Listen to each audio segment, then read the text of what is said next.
Mungkin kalau saya bilang Flow Audio itu adalah in-ear monitor yang asing bagi kalian, sama itu juga asing bagi saya. Berawal dari AliExpress, untuk mengobati rasa penasaran saya terhadap in-ear monitor satu ini, biar nggak penasaran, bumper dulu.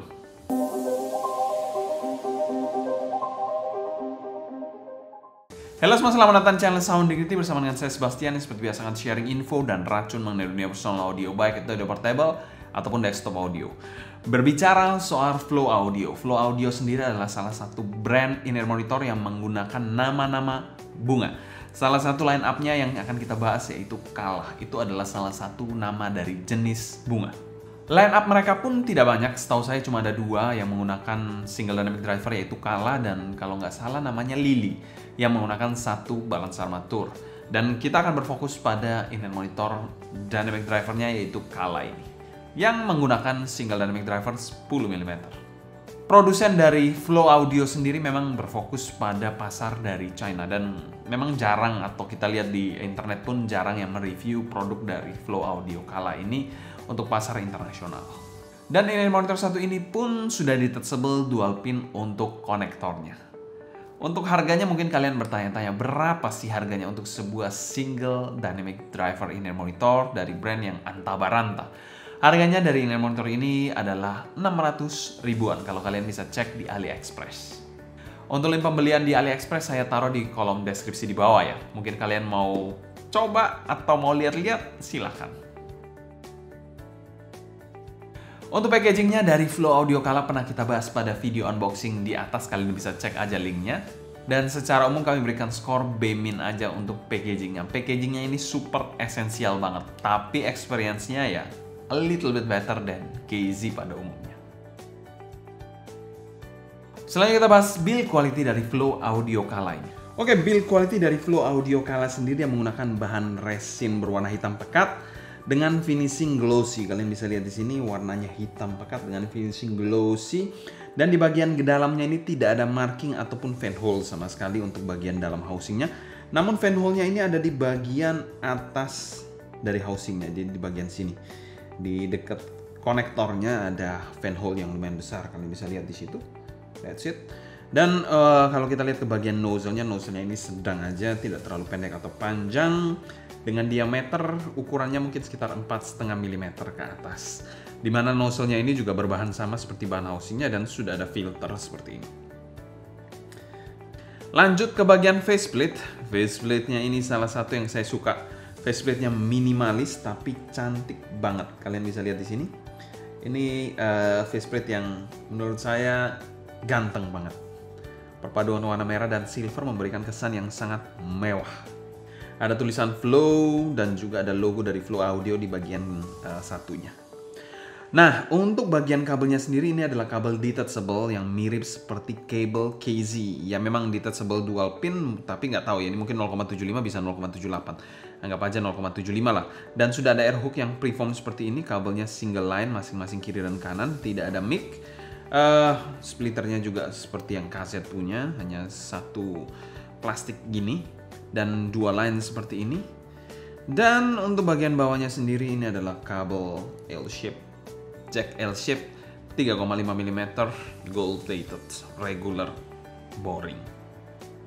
Build quality dari Flow Audio Kala kami berikan skor B. Kalau kita bilang dari segi housing oke banget, dari segi desain juga cantik sekali, tapi sangat disayangkan kabelnya ini kok mirip-mirip KZ. Ya itu yang membuat saya agak sedikit what? Ya itu sih faktor build quality dari kabelnya. Selain kita bahas fitting dari Flow Audio Kala ini. Secara housing sendiri, Flow Audio Kala ini memiliki housing yang bisa dikategorikan sedang. Jadi tidak terkesan terlalu bongsor, terlalu tebal, ataupun terlalu kecil. Jadi ukurannya sedang. Dengan tipe pemakaian yang regular fit dan over ear seperti ini. Tapi sangat disayangkan ada sebuah cons di sini. Jadi dia ada driver flex di kedua in-ear monitornya. Saya tidak tahu itu kenapa, atau memang drivernya atau mekanismenya yang mungkin kurang oke, tapi pada saat pemakaian itu terasa driver flexnya. Untuk kekedapan dan gripnya dari in-ear monitor ini pun bisa dikategorikan kekedapan dan grip yang mantap. Saya goyang-goyang gini juga tidak terkesan loose sama sekali dari in-ear monitornya. Dia duduk dengan sangat pas di telinga atau liang telinga saya. Untuk fittingnya sendiri terasa nyaman dan tidak terasa sesak sama sekali. Serasa kayak nggak pakai in-ear monitor apa-apa sih. Jadi tidak terlalu menekan liang telinga kalian, daun telinga kalian. Jadi terasa ini pas aja gitu. Dan untuk jangka waktu pemakaian panjang, saya rasa tidak akan terasa terlalu fatigue, tapi memang kita bilang karena pemakaiannya ini cukup senak, agak senak sih lebih tepatnya, jadi bisa jadi agak panas untuk pemakaian jangka waktu yang sangat panjang.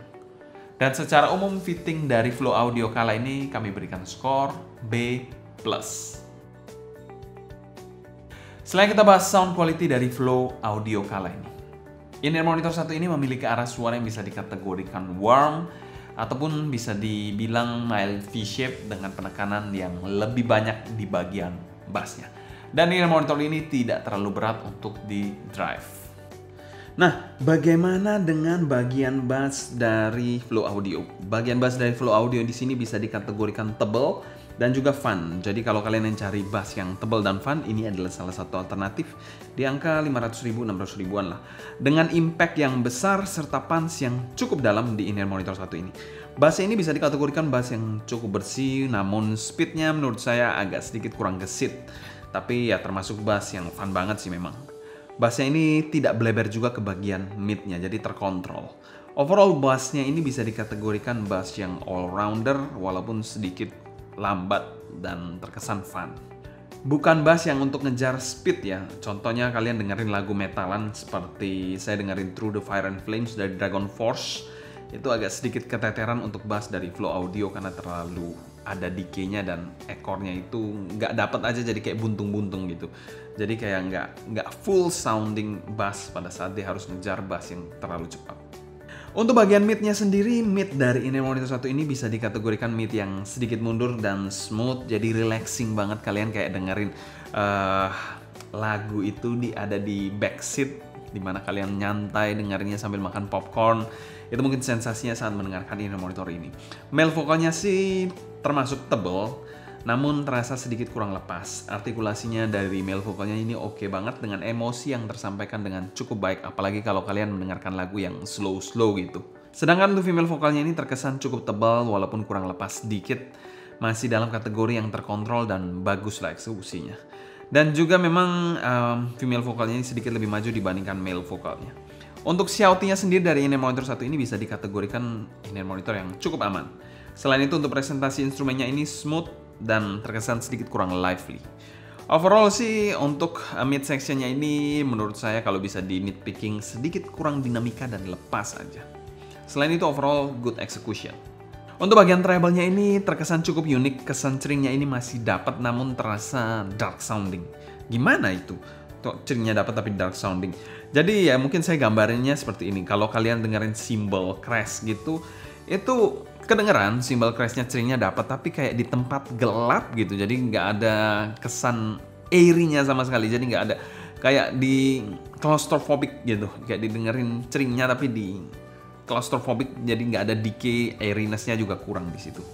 Detailnya not bad lah. Selain itu juga pada lagu Code Cool Patricia Barber ada sedikit shouty di in-ear monitor satu ini. Dan secara keseluruhan tonalitas dari Flow Audio Kala ini kami berikan skor B+. In-ear monitor ini suaranya cukup banyak kolorasi dengan segmen yang sudah sangat jelas di sini. Smooth, chill, and fun sounding in-ear monitor. Selain kita bahas teknikalitas dari in-ear monitor satu ini, presentasi dari in-ear monitor satu ini bisa saya kategorikan smooth, nyantai, dan juga fun banget. Untuk bagian timbernya sendiri dari in-ear monitor satu ini bisa dikategorikan cukup oke, tapi kalau di nitpicking, ini timber yang agak sedikit kurang teksturnya. Untuk soundstage-nya sendiri dari in-ear monitor satu ini memang bukan soundstage yang super mega banget. Soundstage-nya agak sedikit sempit, ada sedikit kesan depth-nya walaupun tidak terlalu tinggi juga. Jadi ya mau dibilang spesial juga kurang, tapi ada kesan depth-nya itu bagi saya nilai yang plus sih. Untuk bagian detailnya sendiri ini in-ear monitor yang bukan detail monster, apalagi untuk bagian high-nya atau treble-nya agak sedikit roll off juga. Jadi banyak informasi yang hilang di bagian detailnya. Untuk clarity-nya sendiri menurut saya biasa aja, tidak terlalu spesial-spesial banget. Separasi imaging dan positioning, separasi ini ya oke lah untuk kelas single dynamic driver dengan imaging yang ada kesan layeringnya. Lalu kalau untuk positioningnya sedikit blur menurut saya. Dan secara umum kami berikan skor B- untuk teknikalitas dari Flow Audio Kala ini. Selanjutnya kita bahas pro dan cons dari in-ear monitor satu ini. Cons dari in-ear monitor satu ini yang pertama yaitu kalian tidak bisa beli sembarangan in-ear monitor satu ini karena memang setahu saya hanya dijual di AliExpress sih. Cons yang kedua yaitu driver flex. Jadi ada driver flex yang mungkin bagi sebagian orang itu hal yang lumrah untuk sebuah single dynamic driver. Tapi ada yang mungkin juga terlalu perfeksionis melihat hal tersebut sebagai sebuah kecacatan bawaan. Cons yang ketiga yaitu in-ear monitor ini menggunakan kabel yang mirip seperti KZ. Saya nggak tahu gimana ceritanya bisa ada kabel kaset di sini. Ya mungkin ini kabel yang berbeda, saya nggak tahu, tapi mirip banget dengan kabel KZ. Untuk pro-nya sendiri, kalau kalian pencinta warm, thick sounding, ini adalah in-ear monitor yang asik banget untuk kelas harganya. Pro yang kedua yaitu faceplate-nya ini untuk sebuah, kita bilang indie produsen in-ear monitor atau micro produsen in-ear monitor. Ini faceplate-nya cantik banget. Simple, minimalis, tapi cantik. Untuk value for money-nya dari Flow Audio Kala ini kami berikan skor B dan masuk pada kategori fair value. Kesimpulan, Flow Audio Kala ini adalah sebuah in-ear monitor yang unik dan berkarakter sangat kuat. Kalau kalian memiliki playlist dengan genre mungkin pop, EDM, ataupun vokal, in-ear monitor ini bisa jadi pilihan yang menarik untuk kalian. Alternatif warm in-ear monitor yang oke banget. Mungkin sekian dulu untuk cerita saya mengenai Flow Audio Kala ini. Kalau kalian suka, jangan lupa subscribe, klik tombol like, follow Instagram, TikTok, and Discord kita @sounddignity agar kalian tidak ketinggalan update-update terbaru mengenai dunia portable dan desktop audio. Kalau kalian ada pertanyaan seputar ini monitor satu ini pun, feel free juga untuk tulis pertanyaan kalian di kolom komentar di bawah ya. Mungkin sekian dulu untuk video kali ini. Saya Sebastian dari Sounding Team pamit undur diri. Sampai jumpa di video berikutnya. Happy listening, stay healthy, and ciao.